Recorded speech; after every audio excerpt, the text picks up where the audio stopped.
नवी मुंबई शहरासाठी आनंदाची बातमी म्हणजे आता जे खेळाडू आहेत त्यांच्यासाठी 5 स्टेडियम मंजूर करण्याचं काम जे आहे कार्यसम्राट आमदार मंदा म्हात्रे यांच्या नेतृत्वामध्ये पार पडत आहे। आपल्या सोबत बेलापूरचे आमदार आहेत।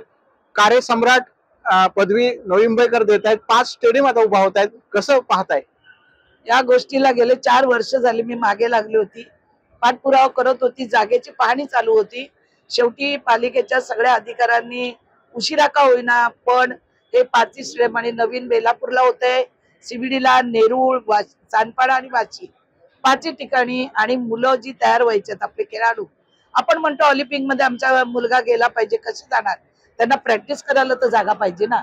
आणि त्या हिशोबाने आज 5 स्टेडियम होतात। आणि आखरी पथावर आल्यानंतर मी डिक्लेअर करते, कारण अगोदर केलं तर तुम्हाला माहिती आहे हॉस्पिटल सारखं हा स्टे आणेल, तो स्टे आणेल, तो कोर्टात जाईल, तो अमक्या ठिकाणी जाईल, कोण अधिकाऱ्यांवर प्रेशर आणतील, हे सगळं होऊ नये म्हणून हे शेवटच्या टप्प्याला मी आज हे आयुक्तांना भेटून त्यांचं अभिनंदन करून हे 5 स्टेडियमचं सुद्धा त्यांनी मंजुरी देऊन टेंडर प्रोसिजर सुरू केलेलं आहे। त्यामुळे मला खूप आनंद आहे की नव्या मुंबईच्या मुलांना, खेळाडूंना पुढे भविष्यात देशात विदेशात जाऊन खेळण्याची संधी प्राप्त होणार आहे, त्यासाठी मला आज आनंद आहे। विकास आराखडा जो राहिला, सिडकोचे अधिकारी असतील, पालिकेचे अधिकारी यांच्या संगनमताने कुठे उशिरा झाला, तो आता मंजुरी आपण अनेकदा देवेंद्र फडणवीस एकनाथ शिंदेकडे पाठपुरावा वगैरे तो अखेर मंजुरी होत आहे।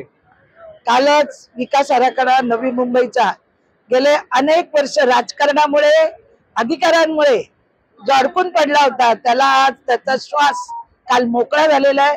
आणि श्वास मोकळा करून त्याच्या पाशीचा पंधा जो नव्या मुंबईच्या गळ्यात पडला होता तो काढलेला आहे। आता बरेच प्लॉट आपल्याला विकासासाठी, सोशल कामासाठी मिळणार आहेत।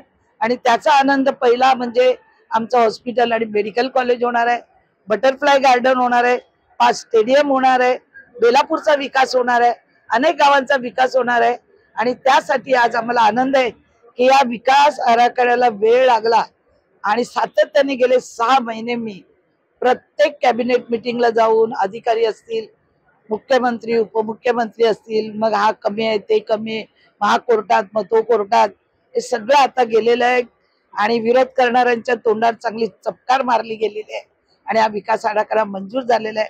त्यामुळे मी नव्या मुंबईकरांच्या वतीने आयुक्त, माननीय मुख्यमंत्री आणि उपमुख्यमंत्र्यांचं मनापासून आभार मानते। हे होते आमदार मंदा म्हात्रे यांनी सांगितले, विरोधक जे विकास कामामध्ये खो घालतायत त्यांना ही चपराक बसली, असा टोला त्यांनी विरोधकांना दिलेला आहे। कॅमेरामन ज्ञानेश्वर भाडेसह विकास मिरगणे, साम टीव्ही, नवी मुंबई। आता isakal.com आहे देशातील नंबर 1 ची मराठी न्यूज वेबसाईट। प्रत्येक अपडेटसाठी isakal.com ला नक्की भेट द्या।